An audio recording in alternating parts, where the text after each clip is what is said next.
మన రాష్ట్రంలో అధికారంలోకి వచ్చినటువంటి కాంగ్రెస్ పార్టీ 2 సంవత్సరాల పాలనలో ముఖ్యమంత్రి రేవంత్ రెడ్డి అన్ని రంగాలలో వైఫల్యం చెంది ఇచ్చినటువంటి హామీలను గాలికి వదిలేసి తుంగలో తొక్కి ప్రజా సమస్యల్ని పరిష్కరించకుండా ప్రజలను తప్పుదో పట్టిస్తూ ప్రజలను ఇవాళ అనేక రకాలుగా వంచిస్తూ మోసం చేయడం జరుగుతూ ఉన్నది.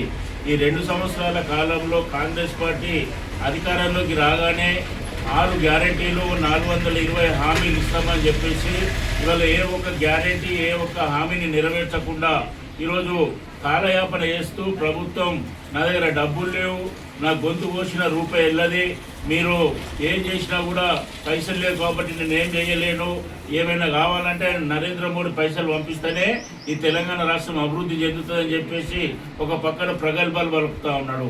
ఇంకో పక్కన వచ్చేసి ఇలా నరేంద్ర మోడీ ఈ దేశానికి అనేక రకాలుగా నష్టం చేస్తున్నాడు, బీజేపీ వల్ల తెలంగాణ రాష్ట్రం నష్టపోతున్నది ఇలా అని చెప్పేసి అనేక రకాలుగా బీజేపీని నరేంద్ర మోడీని ఇంకో పక్కన విమర్శిస్తూ ఉన్నాడు. ఇలా 15th ఫైనాన్స్ నిధులు కానివ్వండి, లేకపోతే గ్రామ పంచాయతీలకు వచ్చేటువంటి నిధులు కానివ్వండి, కేంద్ర ప్రభుత్వం ఇస్తే తప్ప ఇలా గ్రామాలలో పారిశుద్ధ్య పనులు జరిగినటువంటి పాపాన పోతలేవు.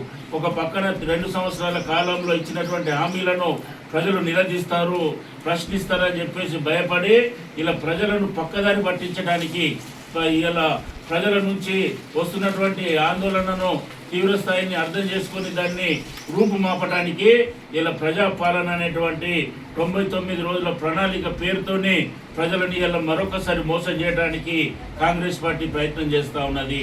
ఈరోజు ప్రజాపాలన పేరు మీద గ్రామాలలో కానీ మున్సిపాలిటీలో కానీ అధికారులు వెళ్తే ఇలా ప్రజలు అనేక రకాలుగా పింఛన్లు కావాలని చెప్పేసి, లేకపోతే మాకు రోడ్లు కావాలని, మోటార్లు కావాలని, లైట్లు కావాలని, మంచినీటి కొరత ఉన్నదని చెప్పేసి, లేకపోతే గ్రామాల్లో మౌలిక సదుపాయాలు లేవని చెప్పేసి అనేక అప్లికేషన్స్ పెట్టుకుంటే దాన్ని పరిష్కరించడానికి ₹1 కూడా లేదని చెప్పేసి వాళ్ళ ఇచ్చినటువంటి అప్లికేషన్స్ అన్నీ కూడా బుట్టలలో వేయడం జరుగుతున్నది.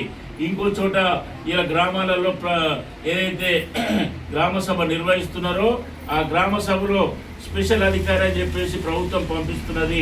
వచ్చేటువంటి అధికారి ఒట్టి చేతులతోని రావడం జరుగుతున్నది. ప్రభుత్వం ఇచ్చినటువంటి ఒక అప్లికేషన్ ఫామ్ రావడం లేదు. ప్రభుత్వం లేకపోతే నియమం ఏదైనా ఎప్పిందని చెప్పేసి అడిగితే ఆ అధికారి ఎటువంటి జవాబు ఇవ్వడం లేదు. ఎందుకంటే కలెక్టర్ గారు మమ్మల్ని పొమ్మన్నది, మేము వచ్చి కూర్చున్నాము తప్ప ఇలా ఎటువంటి అర్జీలు తీసుకోమనేటువంటి ఒక పరిస్థితి ఇలా స్పెషల్ ఆఫీసర్ల దగ్గర కనబడుతూ ఉన్నది. ఇలా ప్రభుత్వం ఒక పక్కన ప్రజాపాలన పేరుతోని ప్రజా సమస్యలు పరిష్కరిస్తాం, కొత్త అర్జీలు పెట్టుకోండి అని చెప్పేసి ప్రగల్భాలు వలిపి పత్రికలలో ప్రకటనలు ఇస్తున్నదే తప్ప ఇలా ప్రజలు ఏదైనా అప్లికేషన్ పెట్టుకుంటే దానికి పరిష్కారం దొరకడం లేదు. ఇలా రేషన్ కార్డులు కావాలన్నా, కొత్త పింఛన్లు కావాలన్నా, బీడీ కార్మికులకు పింఛన్లు రావాలన్నా ఏ ఒక్కరికి కూడా ఇచ్చేటువంటి పరిస్థితి లేదు. ఇలా ₹4,000 ఇస్తానన్న రేవంత్ రెడ్డి కనీసం ₹2,000 కూడా ఒక్కింట్లో అరువులందరికీ ఇవ్వడం లేదు.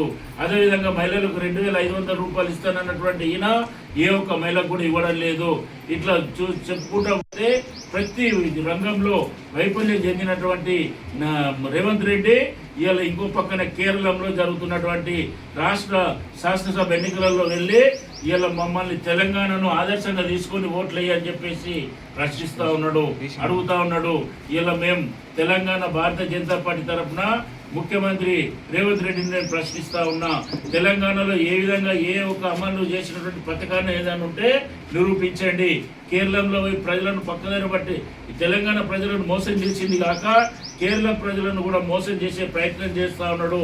ఇలా కాంగ్రెస్ పార్టీకి అలవాటుగా మారినటువంటి ఈ తప్పుడు ప్రచారాలను తిప్పికొట్టడానికి భారతీయ జనతా పార్టీ గ్రామాన ప్రజలను చైతన్యవంతం తీసుకొచ్చి మండలాల వారీగా, జిల్లాల వారీగా పెద్ద ఎత్తున కార్యక్రమాల్ని మేము రాబోయేటువంటి రోజుల్లో ఆందోళన కార్యక్రమాలు చేపట్టబోతా ఉన్నాం.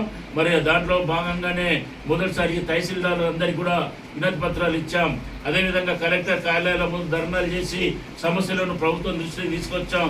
ఏ ఒక్క సమస్యను కూడా పరిష్కరించలేదు. అదేవిధంగా చెలో అసెంబ్లీ కార్యక్రమానికి పిలుపునిస్తే వీళ్ళు ఎక్కడికక్కడ హౌస్ అరెస్టులు అని చెప్పేసి, ముందస్తు అరెస్టులు అని చెప్పేసి కార్యకర్తల నాయకులందరినీ కూడా ఇలా జైల్లో పెట్టించడం జరిగింది. కాబట్టి ఇలా ఎన్ని అరెస్టులు చేసినా, ఎన్ని ఉద్యమాలను ఆపే ప్రయత్నం చేసినా భారతీయ జనతా పార్టీ తెలంగాణలో రేవంత్ రెడ్డి సర్కారుకు, కాంగ్రెస్ పార్టీ ప్రభుత్వానికి వ్యతిరేకంగా ప్రజా ఉద్యమాన్ని తీసుకొస్తాం. మీరు ఇచ్చినటువంటి 6 గ్యారెంటీలు 420 హామీలు ఏవైతున్నాయో వాటి పరిష్కారం చేయకపోతే ఈ రాష్ట్రంలో కాంగ్రెస్ ప్రభుత్వాన్ని గద్దె దించే వరకు మేము ప్రజాపక్షాన ప్రజా ఉద్యమాన్ని తయారు చేసి పెద్ద ఎత్తున ఉద్యమాలు చేస్తామని చెప్పేసి రానున్న రోజుల్లో కేంద్రంలో నరేంద్ర మోడీ ప్రభుత్వ పథకాలు ఏ విధంగా అమలవుతున్నాయో నరేంద్ర మోడీ ఇస్తున్నటువంటి ఏదైతే డబ్బులు ఉన్నాయో వాటి ద్వారానే ఇలా గ్రామాల అభివృద్ధి పట్టణ అభివృద్ధి జరుగుతున్నది. ఆ విషయాన్ని ప్రజలకు తెలియజేసి తెలంగాణతో పాటు కేంద్రంతో పాటు తెలంగాణలో కూడా డబుల్ ఇంజన్ సర్కారు వచ్చే విధంగా మేమందరం కూడా కృషి చేస్తూ కార్యకర్తలందరూ కూడా ప్రజల్లోకి వెళ్ళి గ్రామాన్న భారతీయ జనతా పార్టీని పటిష్టం చేస్తామని చెప్పి ఈ సందర్భంగా తెలియజేస్తా ఉన్నాం.